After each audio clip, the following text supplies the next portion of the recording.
1 Peter chapter 4, verse 10 is my focus this morning, but to give the background of what's happening here, I'm going to read the whole chapter. This is living for God.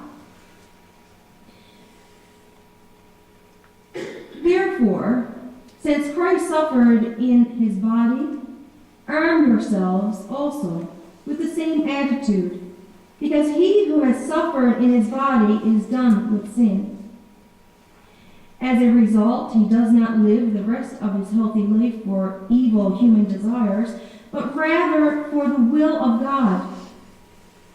For you have spent enough time in the past doing what pagans choose to do, living in debauchery, lust, drunkenness, orgies, carousing, and detestable idolatry. They think it's strange that you do not plunge with them into the same flood of dissipation, and they heap abuse on you. But they will have to give account to him who is ready to judge the living and the dead. For this is the reason the gospel was preached even to those who are now dead, so that they might be judged according to men in regard to the body, but live according to God in regard to the Spirit. The end of all things is near. Therefore, be clear-minded and self-controlled so that you can pray.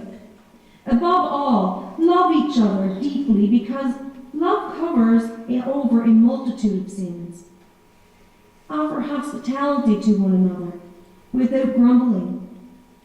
Each one should use whatever gift he has received to serve others faithfully, administering God's grace in its various forms.